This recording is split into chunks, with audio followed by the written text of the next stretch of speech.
Hello class, आज हम पढ़ेंगे नया चैप्टर का नाम है जर्नल। ठीक है। जर्नल होता क्या है? इसके अंदर हम जर्नल एंट्री बनाते हैं। क्या करते हैं? जर्नल एंट्री बनाते हैं। जर्नल एक बुक है। जर्नल क्या है? बुक। जिसको हम किस नाम से जानते हैं? जिसको हम प्राइमरी बुक कहते हैं। ये और क्या कहते हैं? Original entry, books of original entry भी कहते हैं। Books of original entry. ठीक है। जर्नल को इस नाम से जानते हैं। याद हो तो मैंने आपको बताया था अकाउंटिंग करने के क्या प्रोसेस होता है। Identification, measuring, recording, classifying. तो ये रिकॉर्डिंग का काम सबसे पहले कहाँ होता है? जर्नल बुक में। फिर जर्नल बनाने के बाद हम बनाते हैं लेज़र। क्या बनाते हैं? लेज़र। लेज़र में क्या बनते हैं? अकाउंट बनते हैं, खाते। मैंने आपको rules of debit and credit में बताया था अकाउंट का क्या फॉर्मेट होता है। उसके अंदर हमने बनाए भी थे, लेकिन वो टी सेप थे। लेकिन हम यहाँ पे डिटेल में बनाएंगे। कौन से चैप्टर बनाएंगे? लेज़र में। फ़िलहाल हम रिकॉर्डिंग का काम होता है जर्नल बुक में, तो हम जर्नल पढ़ेंगे। जर्नल होती क्या है? जर्नल एक ऐसी किताब है जहाँ पे फर्स्ट टाइम ट्रांजेक्शन को रिकॉर्ड किया जाता है। Journal is a book. Journal is a book in which transaction are recorded in the order in which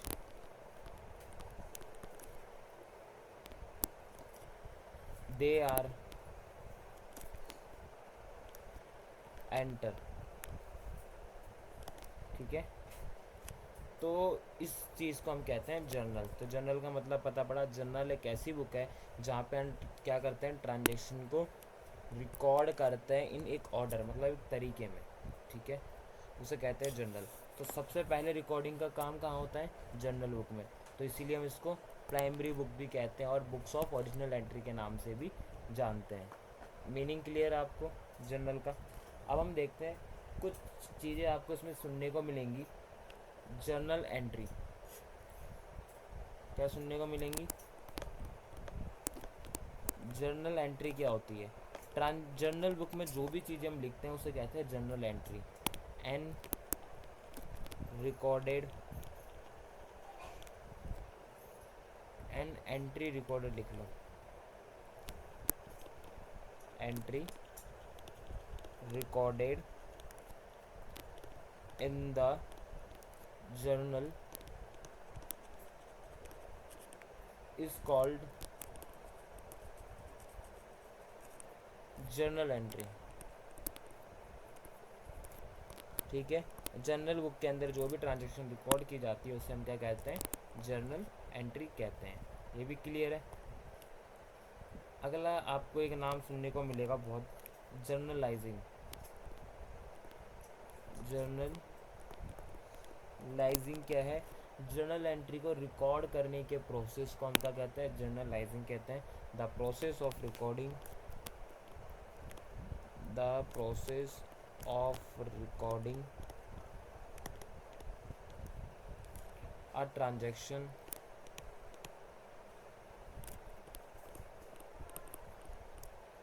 in journal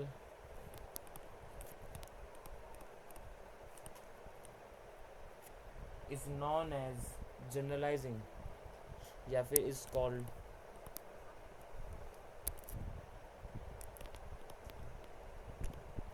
journalising. तो समझ में आया जर्नलाइजिंग क्या होता है? फिर एक आता है पोस्टिंग। पोस्टिंग का मतलब है जो हमारी लेज़र जो लेज़र में अकाउंट बनाना। जो हमने जर्नल एंट्री पास की है उसको यहाँ से उठा के लेज़र में जो हम अकाउंट बना रहे हैं वहाँ पे लिखना। इसी चीज़ को हम कहते हैं पोस्टिंग। ठीक है। तो जर्नल एंट्री आप इस चैप्टर में सीखोगे, लेज़र अकाउंट आप नेक्स्ट चैप्टर में सीखोगे। तो पोस्टिंग का मतलब है a transfer of journal entry. Or transfer of journal entry to, कहाँ पर ट्रांसफ़र करनी है, लेज़र अकाउंट में। तो इस चीज़ को क्या कहते हैं, पोस्टिंग कहते हैं। यहाँ तक क्लियर है आपको कि जर्नल बुक किसे कहते हैं, जर्नल एंट्री किसे कहते हैं, जर्नलाइजिंग किसे कहते हैं और पोस्टिंग किसे कहते हैं। अब आते हैं जर्नल एंट्री का एक फॉर्मेट होता है। जर्नल एंट्री एक फॉर्मेट में करी जाती है, फॉर्मेट ऑफ जर्नल एंट्री, ठीक है।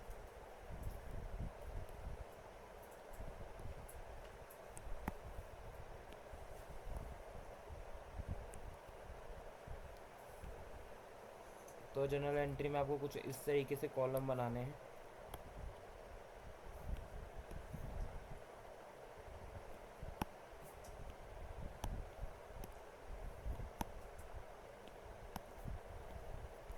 ये आपका फॉर्मेट बन के तैयार हो गया। यहाँ आती है डेट, यहाँ आता है पर्टिकुलर्स, यहाँ आता है LF, यहाँ पे डेबिट का अमाउंट, यहाँ पे क्रेडिट का अमाउंट। ओके, जर्नल एंट्री में हमेशा दो चीज़ें होती हैं, एक चीज़ होगी डेबिट, एक चीज़ होगी क्रेडिट। अब डेबिट क्रेडिट हमने rules of debit and credit में सीखा था कि किस चीज़ को डेबिट करना होता है, किस चीज़ को क्रेडिट करना होता है। हमने दो मेथड पढ़े थे, ट्रेडिशनल क्लासिफिकेशन और मॉडर्न क्लासिफिकेशन ऑफ अकाउंट्स, ठीक है।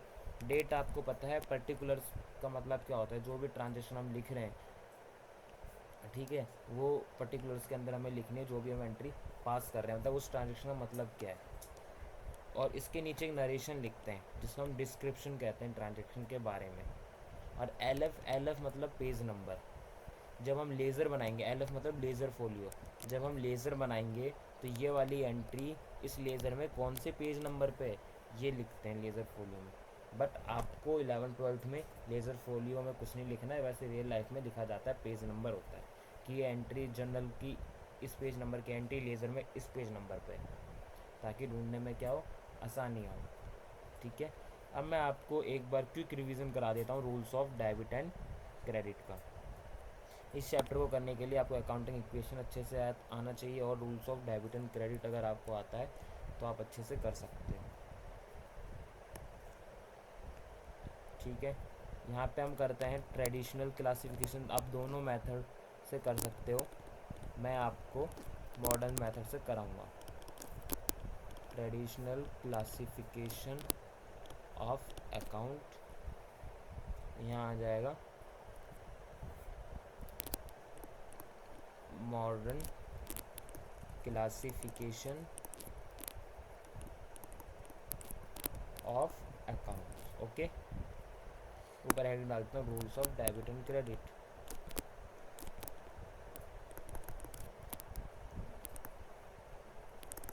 तो ट्रेडिशनल में हमने पढ़ा था 3 तरह के अकाउंट होते हैं।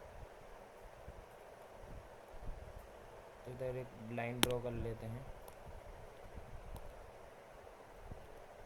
ये अकाउंट हो गया, ये डेबिट क्रेडिट की बातें हो गई। तो यहाँ पे आता है टाइप्स ऑफ अकाउंट।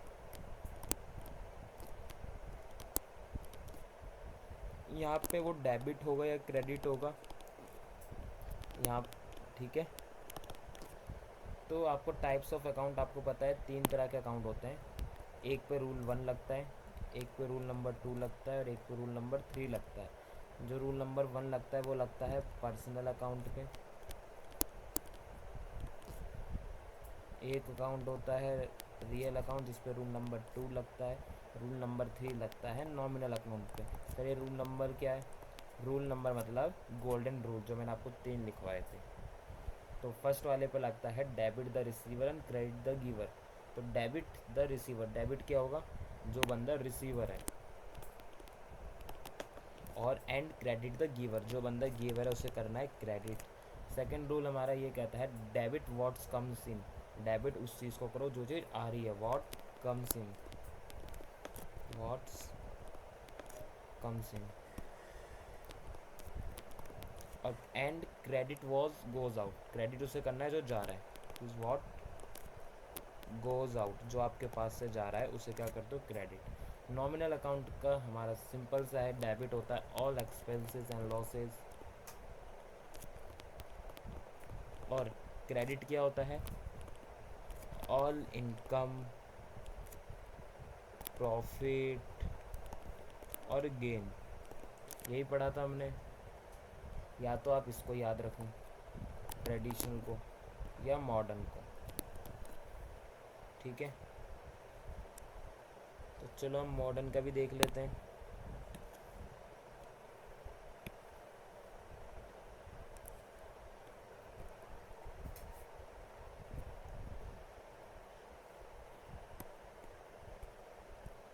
तो मॉडर्न क्लासिफिकेशन क्या कहता है, यहाँ पर भी तीन तरह के अकाउंट्स तो तीन ही रहेंगे ना हमेशा, उस तरफ और इस तरफ में हम चार पांच ले लेते हैं हम टाइप्स ऑफ अकाउंट, उस तरफ में हमेशा तीन ही रहते हैं।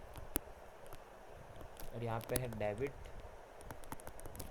और क्रेडिट। मैंने आपको बताया था एक सबसे पहले आती है असेट्स। असेट्स हमेशा डेबिट, अगर असेट इंक्रीज़ हो रही है तो डेबिट में लिखोगे, डिक्रीज़ हो रही है तो क्रेडिट में। लाइबिलिटी अगर इंक्रीज़ हो रही है तो क्रेडिट, डिक्रीज़ हो रही है तो डेबिट,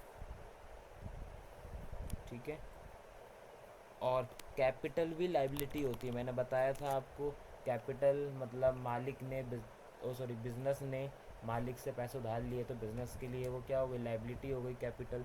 तो कैपिटल बढ़ती है तो क्रेडिट, कैपिटल घटेगी तो डेबिट। लास्ट दो पॉइंट और बच गए, income profit gain. Income profit या फिर गेन, अगर फ़ायदा हो रहा है तो क्रेडिट, अगर आपका फ़ायदा कम हो रहा है तो डेबिट, ठीक है।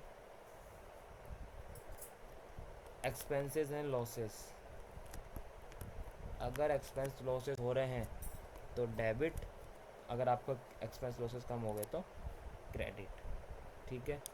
कर लोगे यहाँ तक, ठीक है। आगे चले, इतना आपको याद है, ठीक है। मैं आपको मॉडर्न रूल से समझा समझा के कुछ एंट्रीज लिखवाऊंगा, उनको आप अच्छे से याद कर लेना। मैं बनाना सिखा दूंगा कैसे बनाते हैं, अगर आपको ये रूल वगैरह याद है तो, ठीक है। तो उससे पहले मैं आपको एंट्री लिखवा देता हूँ, देन हम नेक्स्ट क्लास में हम क्वेश्चंस करेंगे। तो देखिए, एंट्री दो तरह की होती है, एक होती है सिंपल, एक होती है कंपाउंड। कंपाउंड मतलब एक साथ कर देना। तो मैं आपको दोनों बताऊंगा। पहले हम बेसिक एंट्री कर लेते हैं, इसको हम लास्ट में देखेंगे। Basic entry, entry number 1, when business starting. जब हम बिज़नेस स्टार्ट करते हैं तो बिज़नेस में क्या क्या चीज़ें ला सकते हैं। बिज़नेस में कैश आ सकता है, और क्या आ सकता है, बैंक आ सकता है, ठीक है। और क्या आता है, फिक्स असेट आता है, और गुड्स को हम स्टॉक कहते हैं ना, स्टॉक कहते हैं। लेकिन अब यहाँ पे आपको स्टॉक वर्ड यूज़ नहीं करना, क्या करना है, परचेज। तो ये सारी चीज़ें असेट है, ये सारी चीज़ें क्या है, असेट। तो बिज़नेस के अंदर असेट बढ़ रही है तो डेबिट, ठीक है।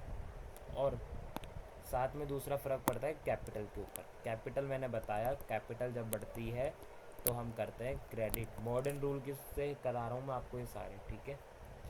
तो मॉडर्न रूल इजी है, हर एक बच्चा याद कर सकता है इसलिए। तो जो बढ़ रहा है उसे डेबिट, जो घट रहा है उसे क्रेडिट। सबसे पहले हमें सारी डेबिट वाली चीज़ें लिखनी होती है, और फिर उसके बाद सारी क्रेडिट वाली। कैसे लिखनी है देखो, कैश अकाउंट डेबिट, देखो मैं डैश लगा के डेबिट लिख रहा हूँ, ठीक है। ऐसे ही आपको लिखना है, bank account debit, fix assets account debit, purchase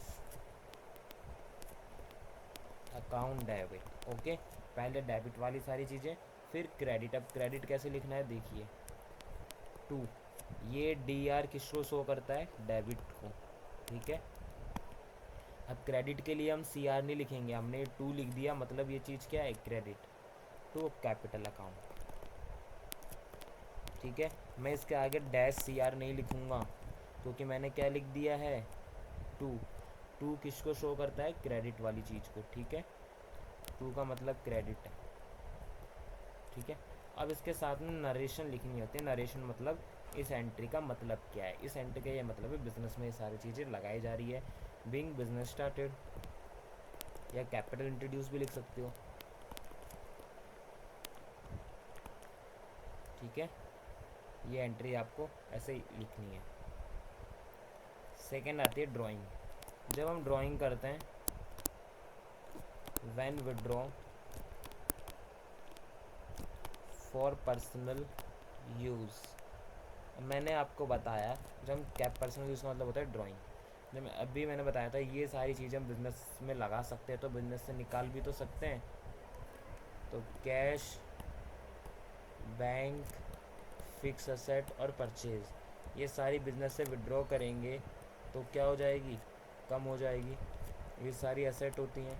assets जब भी कम होती है तो हम कहते हैं क्रेडिट, और इसके साथ साथ हमारी कैपिटल कम हो जाएगी तो हम बोलते हैं उसको डेबिट।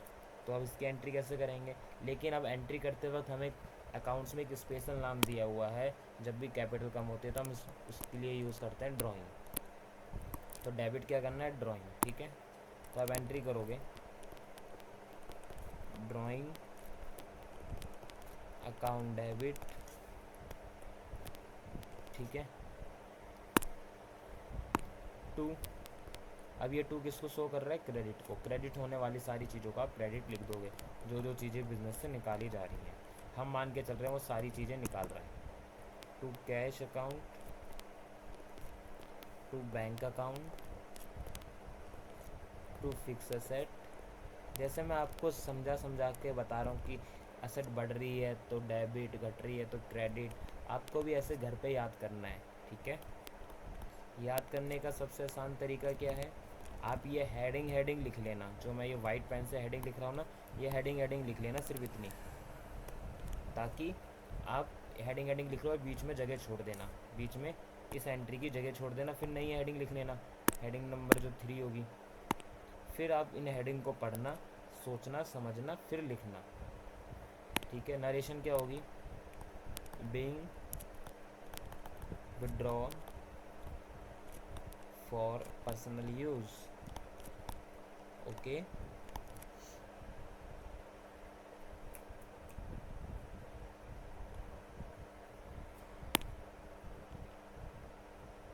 अब तीसरी एंट्री साइलेंट, ठीक है। तीसरी एंट्री क्या होगी आपकी, जब हम गुड्स खरीदते हैं, वैन, मान लेते हैं हम गुड्स खरीद नहीं करते, when purchase goods in cash. अगर आप नगद में सामान खरीदोगे तो आपके पास स्टॉक आ जाएगा, तो स्टॉक एसेट होता है, एसेट बढ़ती है तो डेबिट, ये एसेट होती है। और कैश भी एसेट होती है, कैश क्या हो जाएगी, घट जाएगी तो क्रेडिट। दोनों चीज़ें क्या हैं, एसेट्स हैं। तो हम एंट्री करेंगे, पर स्टॉक की जगह क्या नाम लिखना है, मैंने अभी बताया था, परचेज।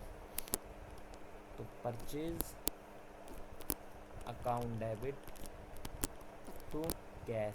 बैंक से खरीदोगे तो बैंक का नाम आ जाएगा, बैंक अकाउंट। नरेशन लिख दोगे, being goods purchase in cash, being goods purchase in cash, okay. अब हम उधार खरीदेंगे, व्हेन परचेज, यहाँ गुड्स नहीं लिखा मैंने, purchase goods in credit. Credit का मतलब होता है उधार। जब हम सामान उधार खरीदते हैं तो स्टॉक आता है, स्टॉक असेट है, असेट बढ़ती है तो डेबिट, साथ में हमारा कर्जा बन जाता है लाइबिलिटी। और यहाँ पे लाइबिलिटी का नाम क्या है, क्रेडिटर, ठीक है, या अगले इंसान का नाम दिया हो, तो लाइबिलिटी बढ़ती है तो क्रेडिट। ठीक है, तो हम एंट्री करेंगे stock account debit to liability. Liability का नाम क्या है? क्रेडिटर। जब हम उधार खरीदते हैं तो हमारे क्रेडिटर बनते हैं। ठीक है, ये टू क्रेडिट को शो कर रहा है, ये डी आर डेबिट को शो कर रहा है। Being goods purchase in credit, सामान उधार खरीदा। ठीक है, पॉइंट नंबर 5, अब खरीदा हुआ सामान अगर आप रिटर्न कर दोगे तो when purchase return, when purchase return, इसका दूसरा नाम होता है रिटर्न आउटवर्ड।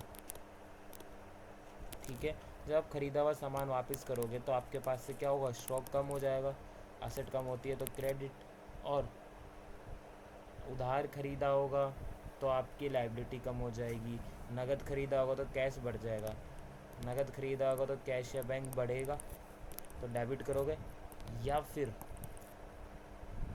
क्रेडिटर होंगे लाइबिलिटी होगी तो लाइबिलिटी कम हो जाएगी। जब भी क्या होता है? डेबिट। चाहे ये एसेट बढ़े चाहे ये लाइबिलिटी घटे, दोनों केस में डेबिट। हमें ये पता है स्टॉक घट रहा है, एसेट घट रही है तो क्रेडिट। तो अब परचेज नाम नहीं आएगा, अब आएगा परचेज के साथ एक नाम रिटर्न, क्योंकि हमें एक नाम दिया हुआ है अलग से कि परचेज रिटर्न होता है। अगर रिटर्न वर्ड हमें पता ही नहीं होता तो हम खाली परचेज लिखते हैं। ठीक है, एसेट घट गई तो टू परचेज रिटर्न अकाउंट। ऊपर में क्या कौन सा अकाउंट डेबिट होगा? अगर आपने सामान नगद खरीदा था कैश या बैंक नाम लिख दोगे, उधार खरीदा था तो आपका कर्जा कम हो जाएगा तो डेबिट क्रेडिटर। नरेशन लिखोगे being goods return, being purchase goods was return, being purchase goods was return. ठीक है, point number 6, when payment made to creditor, अगर आप अपना पैसा चुका दो, क्रेडिटर को पेमेंट कर दो, तो कहाँ कहाँ फ़र्क पड़ता है? एक तो आपके पास से कैश कम हो जाएगा, एसेट कम होती है तो क्रेडिट या डेबिट, एसेट कम होती है तो क्रेडिट। दूसरा फ़र्क आपका पड़ेगा लाइबिलिटी पे, तो क्रेडिटर क्या होती है? लाइबिलिटी, लाइबिलिटी भी कम हो जाएगी तो डेबिट। ये क्या है? लाइबिलिटी है। ठीक है, तो एंट्री क्या बन गई? क्रेडिटर अकाउंट डेबिट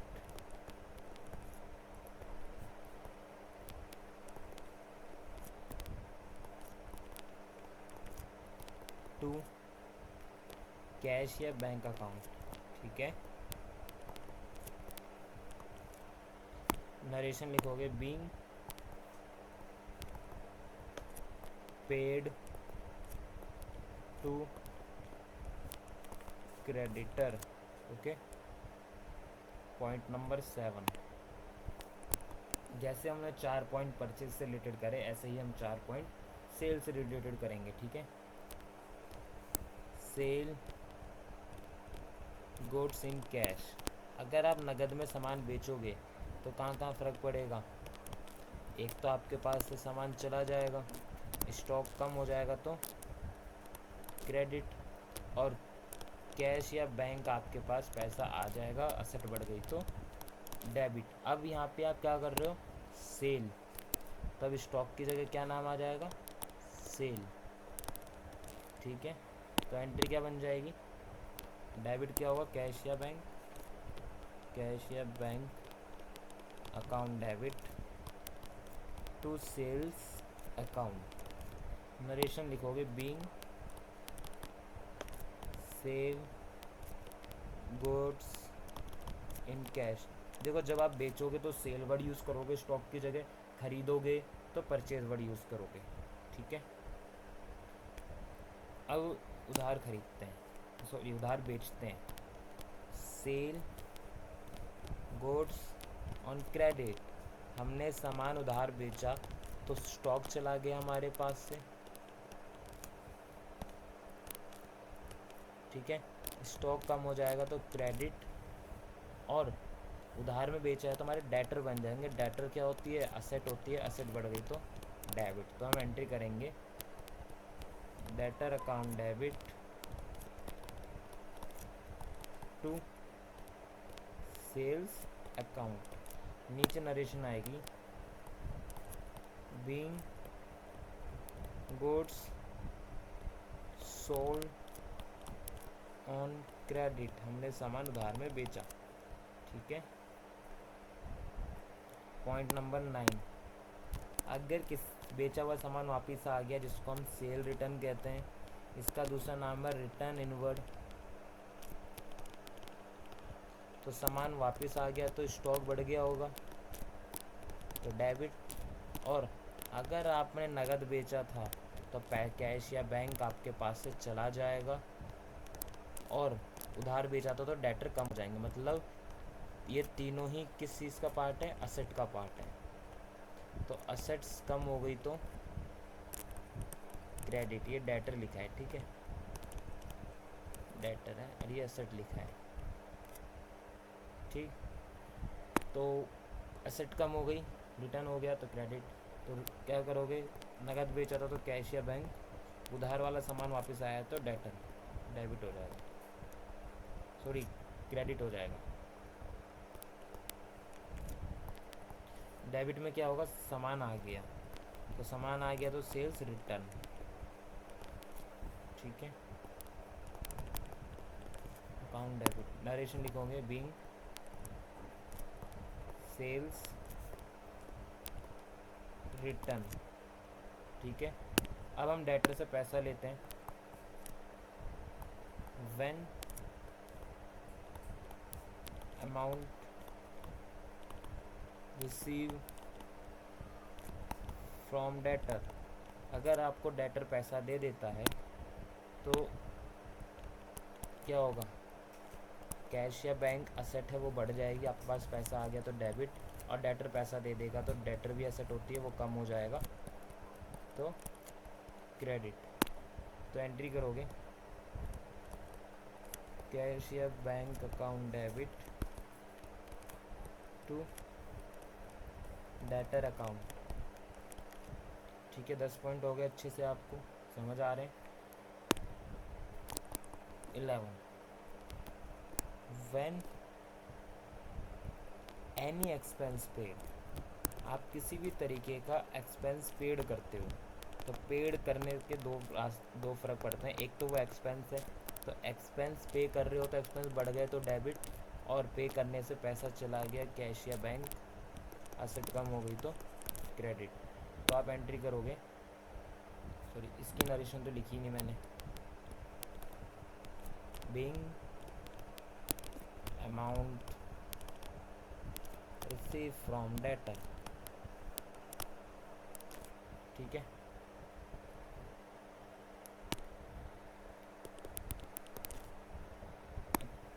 तो इसकी एंट्री क्या होगी 11 पॉइंट की? एक्सपेंस डेबिट होता है तो एक्सपेंस का नाम आप डेबिट करोगे, अकाउंट डेबिट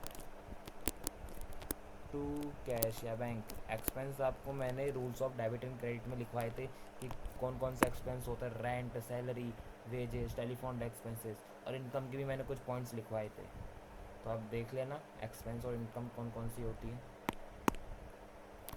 नीचे नरेशन आ जाएगी बीइंग एक्सपेंस पेड। ऐसे ही अगर आपको इनकम हो, इनकम रिसीव, अगर आपको इनकम रिसीव होगी तो आपके पास कैश बढ़ जाएगा, कैश या बैंक, असेट बढ़ गई तो डेबिट। दूसरा, वो इनकम है इसलिए वो क्या होगा? क्रेडिट होगा। इनकम बढ़ती है तो क्रेडिट करते हैं। ठीक है। तो एंट्री क्या बन जाएगी? कैश या बैंक बढ़ रहा है, असेट बढ़ती है तो डेबिट, कैश या bank account debit to income account. Narration बन जाएगी बीइंग इनकम रिसीव। ठीक है।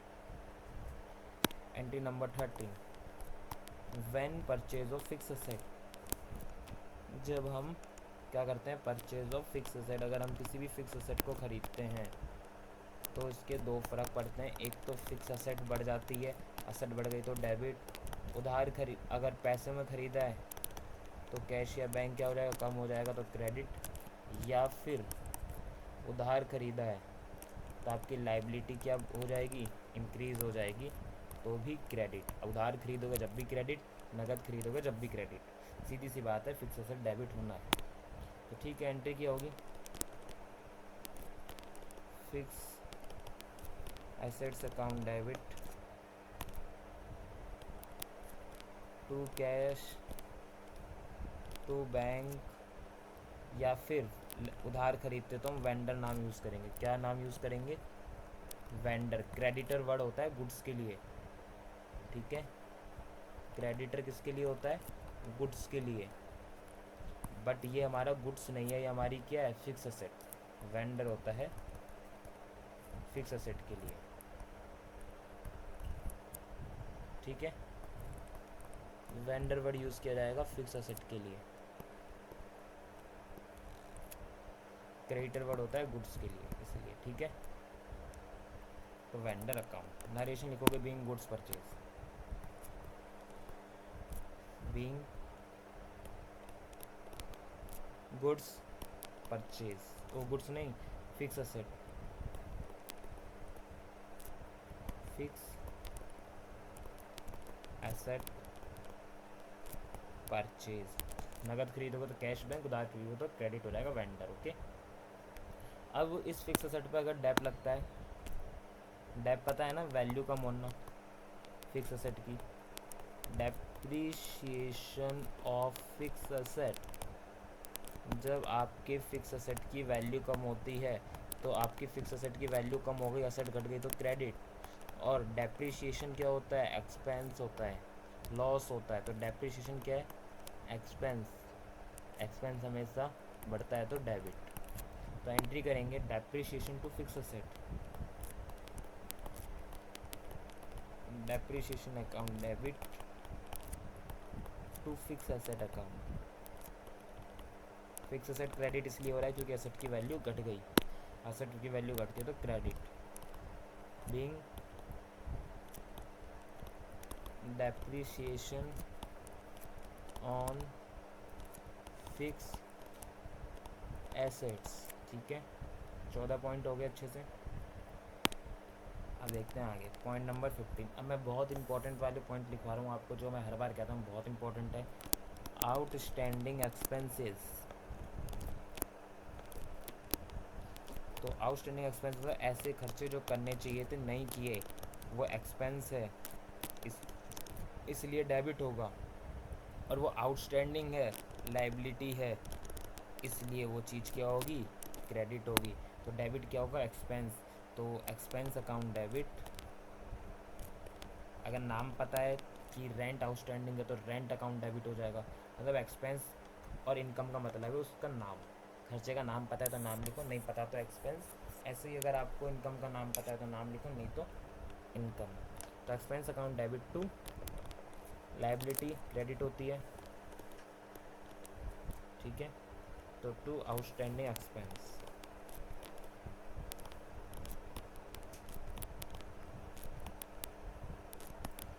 तो नरेशन क्या बनेगी, बीइंग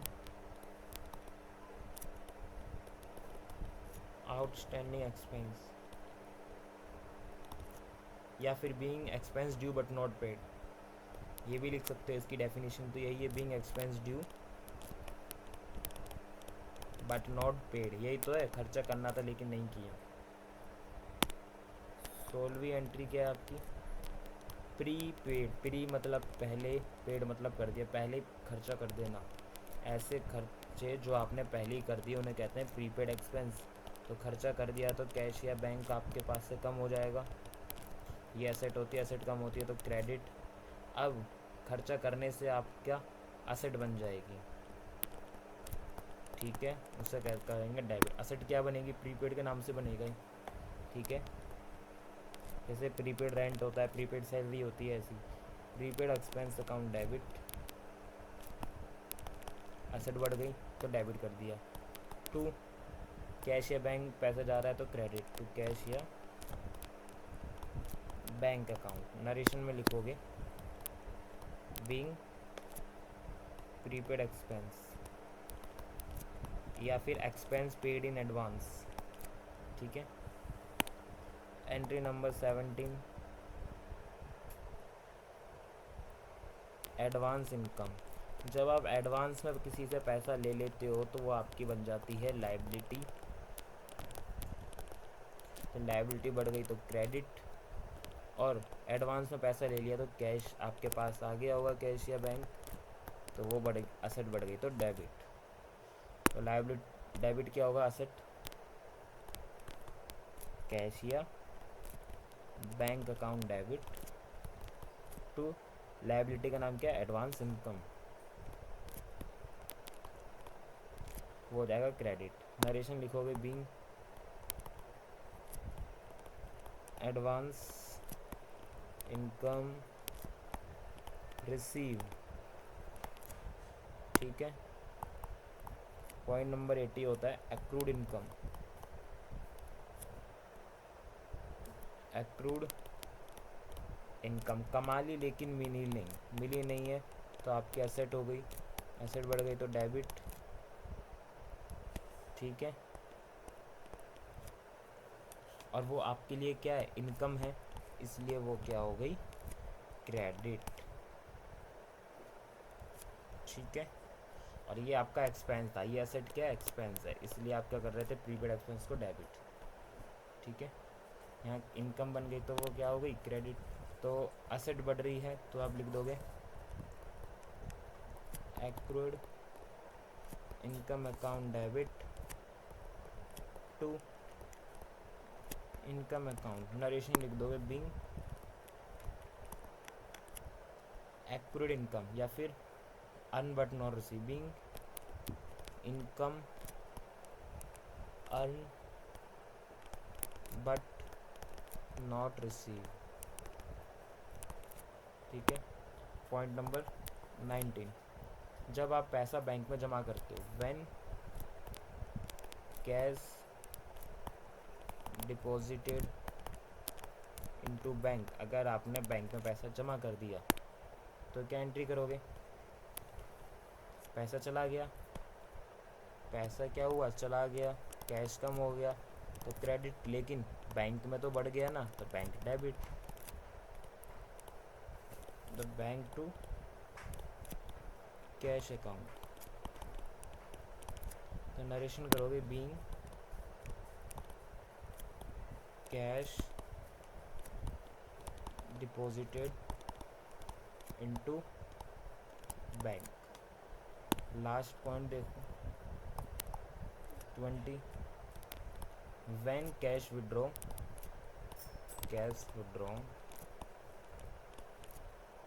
फॉर ऑफिस यूज़। अगर आपने ऑफिस यूज़ के लिए पैसा निकाला है तो कैश बिजनेस में आ जाएगा, और बिजनेस का जो बैंक में पैसा पड़ा था वो क्या हो जाएगा, कम हो जाएगा, इसलिए वो क्रेडिट। दोनों असेट है, एक असेट बढ़ रही है और एक असेट घट रही है। तो कैश अकाउंट डेबिट, क्रेडिट क्या होगा, टू बैंक अकाउंट। नरेशन लिख दोगे being cash withdraw for office use. ठीक है। तो इतना आपको अच्छे से करके आना है, और जो बाकी 2-4 एंट्री बच गई वो मैं टॉपिक समझाते वक्त आपको करा दूंगा। ठीक है क्लास, इतना अच्छे से करके आना। मैंने हर एक चीज़ का रीज़न दिया है, वो क्यों डेबिट हो रहा है, क्यों क्रेडिट हो रहा है। अब आप देख लेते हैं हम कंपाउंड एंट्री और सिंगल एंट्री क्या होती है। देखो सिंपल एंट्री वो एंट्री होती है जहाँ सिंपल करते हैं, सिंगल एंट्री कह लो इसे। ठीक है। इसको हम क्या कहते हैं, सिंगल के नाम से भी जानते हैं, सिंगल एंट्री। और कंपाउंड एंट्री मतलब कुछ एंट्री को एक साथ करके मिलाकर लिखना, उसे कहते हैं कंपाउंड एंट्री।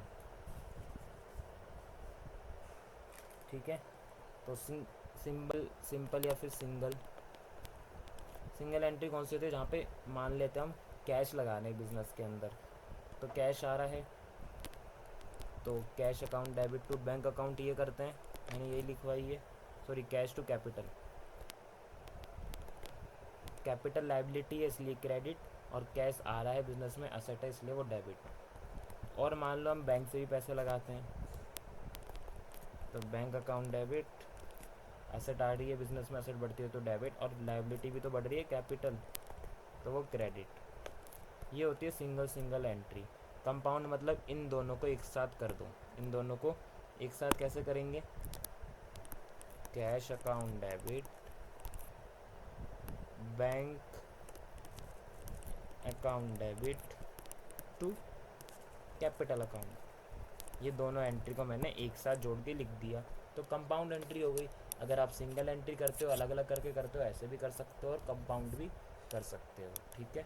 ये जो मैंने आपको यहाँ लिखवाई है ये क्या है, कंपाउंड एंट्री तो लिखवाई है मैंने यहाँ पे, ये क्या है, कंपाउंड एंट्री तो है। तो मैं इसकी अलग अलग 4 एंट्री कर सकता था, cash account debit to capital, bank account debit to capital, fix asset account debit to capital account, purchase account debit to capital account. मैंने क्या करा यहाँ पे कंपाउंड एंट्री कर दी। तो सेम ऐसे मैंने ड्राइंग में भी किया है कंपाउंड एंट्री। तो आप दोनों एंट्री को फॉलो कर सकते हो, कंपाउंड भी और सिंगल एंट्री भी कर सकते हो। उम्मीद करता हूँ आपको अच्छे से समझ में आ गया होगा और हर एक चीज़ का रीज़न पता पड़ गया, क्यों डेबिट क्यों क्रेडिट हो रहा है। मैंने सारे यहाँ पे पॉइंट आपको मॉडर्न रूल से कराए हैं क्योंकि वो ईजी है, हर एक बच्चा उसको याद कर सकता है। तो आप भी इनको याद करके आना ताकि आप जब क्वेश्चन बनाओ आपको दिक्कत ना आए, ठीक है। तो thank you class, next class में हम क्वेश्चंस बनाएंगे।